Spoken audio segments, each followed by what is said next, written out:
जो आज हम बात करेंगे टाइप्स ऑफ फार्मिंग के बारे में। फार्मिंग क्या होते हैं? जो हम जमींदारी करते हैं, जमीन में हम क्रॉप्स उगाते हैं, that is called farming. That is called farming. और जो ये फार्मिंग है इसमें टू टाइप्स मेनली हैं। Number one is intensive farming and number two is primitive farming. Intensive farming मैंने इंटेंसिव फार्मिंग में हम क्या करते हैं, वहां पर हाइब्रिड सीड्स हम लगाते हैं, फर्टिलाइजर्स लगाते हैं, और एक जमीन के टुकड़े पर हम रबी, खरीफ एंड ज़ैद क्रॉप्स लगाते हैं। मैंने आपको पहले ही बताया कि रबी क्रॉप्स अक्टूबर मार्च में होते हैं, अक्टूबर से मार्च तक, और इसकी एग्जांपल वीट है हमारे लिए। और इसी तरह जो खरीफ क्रॉप्स हैं वो है जून से सितंबर तक, इसके एग्जांपल हमारे लिए राइस है, पैडी कल्टीवेशन है। इसके बाद है ज़ैद क्रॉप्स एंड उसके एग्जांपल है, उसका जो महीना है वो है अप्रैल से जून तक, उसमें कोकम्बर, वाटरमेलन और बाकी चीजें आती हैं। तो ऐसा काफी मत समझ आपसे। तो इसी तरह जो इंटेंसिव फार्मिंग है तो वहां पर हम खूब जमीन का इस्तेमाल करते हैं और जमीन से ज्यादा निकालने की कोशिश करते हैं। यह आजकल चल रहा है। और जो प्रिमिटिव फार्मिंग है, पुराने जमाने की जमींदारी, उसमें है shifting cultivation and nomadic farming.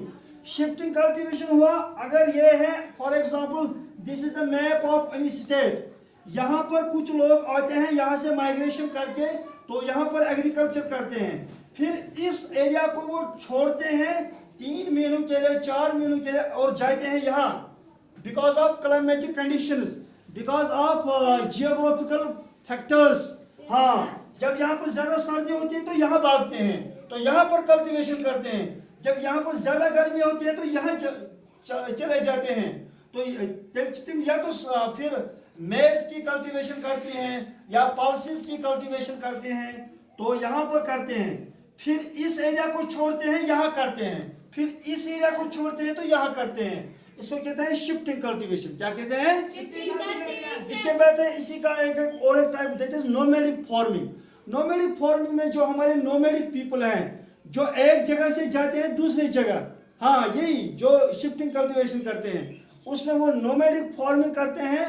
यानी पुराने जमाने का जो एंशिएंट एग्रीकल्चर है, वो ऐसे ही कोई जमीन का टुकड़ा साफ करते हैं और इसमें बीज लगाते हैं, थोड़ा बहुत मेहनत करते हैं और इसमें वो कल्टीवेशन करते हैं। और हालांकि उसमें साइड में वो लाइव स्टॉक भी पालते हैं, यानी तिम गुरी, गुपन या बाकी जानवर तिमन तमिच रेयरिंग तिम करान, यानी तमिक तिम अक किस्म तमिक फायदे तिम जमीनस तुलान। तो इस वक्त जो नोमैडिक फार्मिंग है तो वहां पर एग्रीकल्चर भी होता है और वहां पर रेयरिंग ऑफ कैटल भी होता है। That is called mixed type of farming. Mixed type of तो इस तरह मैंने कहा कि प्रिमिटिव फार्मिंग क्या होता है।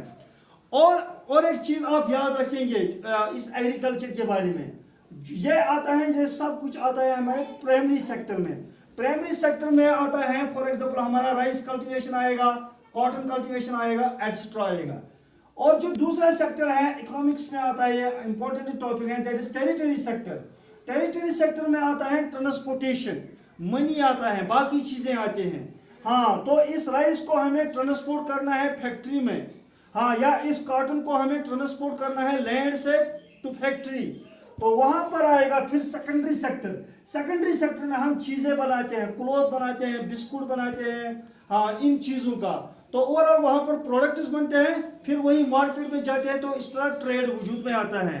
तो मुझे उम्मीद है कि आप लोगों को थोड़ा बहुत ये समझ आया होगा। Thanks for watching.